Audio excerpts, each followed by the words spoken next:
इसके पहले मैंने आपको काव्य खंड में गुरु नानक के जीवन परिचय और उनके 2 पद के बारे में बताया था। आज मैं काव्य खंड के ही दूसरा पद यानी दूसरा पाठ रसखान के बारे में बताने जा रहा हूँ। रसखान कृष्ण भक्त जातीय कवि है, यानी कि रसखान मुसलमान थे लेकिन उन्होंने हिंदू देवता कृष्ण की भक्ति की है। तो रसखान के परिचय अब मैं आपको दे रहा हूँ। इनकी जन्म तिथि मृत्यु तिथि ज्ञात नहीं है, अज्ञात है। रसखान के ग्रंथ मधुमालती के आधार पर इनका जन्म दिल्ली के पठान वंश में हुआ था। रसखान का समय जहांगीर का शासनकाल था। दिल्ली पर मुगलों का अधिकार हुआ तो रसखान भागकर वृंदावन आ गए और कृष्ण की भक्ति करने लगे। इनके गुरु गोस्वामी विट्ठलनाथ ने पुष्टि मार्ग की दीक्षा दी और रसखान की रचनाएं मधुमालती, प्रेम वाटिका, सुजान रसखान है। प्रेम वाटिका में प्रेम निरूपण रचनाएं हैं और सुजान रसखान में कृष्ण की भक्ति संबंधी रचनाएं हैं। रसखान के दोनों पद सवैया है और रसखान सवैया छंद के सिद्ध कवि थे। इनके कृष्ण भक्ति पर खुश होकर भारतेंदु ने कहा है, इन मुसलमान हरिजनन पे कोटिन हिंदू वारिये, यानी इस मुसलमान कवि के आगे करोड़ों हिंदू कवि फेल है, क्योंकि मुसलमान जाति के होकर इन्होंने कृष्ण की भक्ति इतनी बेजोड़ की है कि एक जातीय कवि के रूप में प्रसिद्ध हो गए हैं। रसखान ने अपने सवैयों में कृष्ण का लीला गान किया है। कृष्ण राधा के प्रेममय रूप का वर्णन किया है। रसखान ने राधा को मालिन और कृष्ण को माली कहा है। रसखान हमेशा कृष्ण के रूप को देखना चाहते हैं। रसखान ने कृष्ण को चितचोर कहा है। रसखान की इच्छा है कि मेरा जन्म बार बार वृंदावन में कौवा गाय के रूप में हो। रसखान छोटी लाठी और कंबल लेकर 8 पहर वृंदावन में गाय चराना चाहते हैं। रसखान कौवा वन वृंदावन में घूमकर तालाब देखना चाहते हैं। रसखान वृंदावन के सुख के सामने, वृंदावन के सुख के सामने इंद्रधाम और तीनों लोक के सुख का त्याग करते हैं।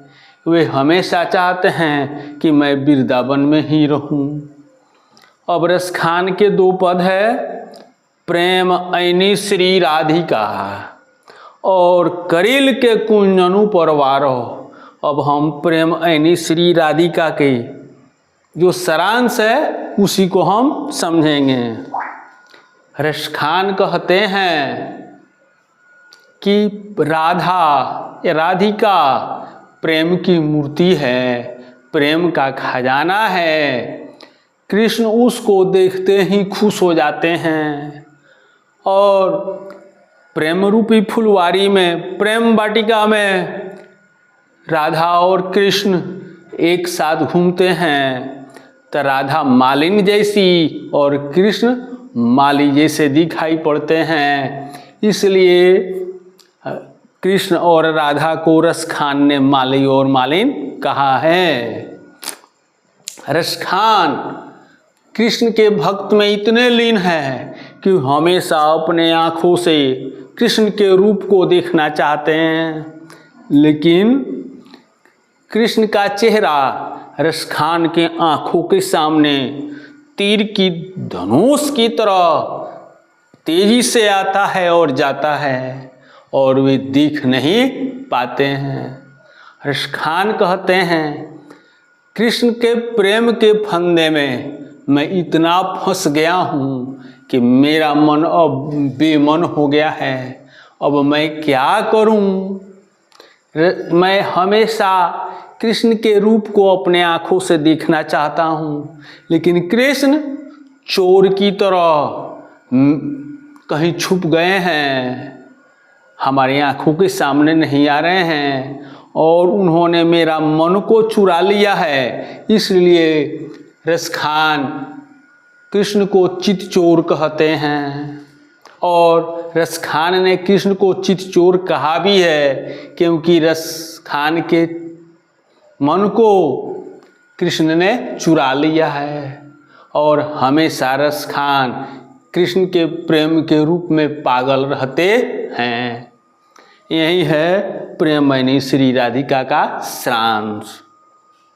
दूसरा है करील के कुंजनु पर बारो। इस सवैया में रसखान ने अपनी इच्छा व्यक्त की है, आकांक्षा व्यक्त की है कि मैं हमेशा वृंदावन में ही रहना चाहता हूँ, वृंदावन छोड़कर मैं जाना नहीं चाहता हूँ। मेरे मरने के बाद मेरा जन्म बार बार वृंदावन में ही हो। मैं गाय बनकर वृंदावन में हमेशा चरना चाहता हूँ और कौवा बनकर पूरे वृंदावन में घूम घूम कर जंगल को, तालाब को देखना चाहता हूँ। मैं कड़वा फल खाऊंगा लेकिन वृंदावन से बाहर नहीं जाऊंगा। मुझे वृंदावन में रहकर वैसी खुशी मिल रही है कि उस खुशी के आगे मैं इंद्रधाम और तीनों लोक के सुख का त्याग करता हूँ। तैसे हैं रसखान।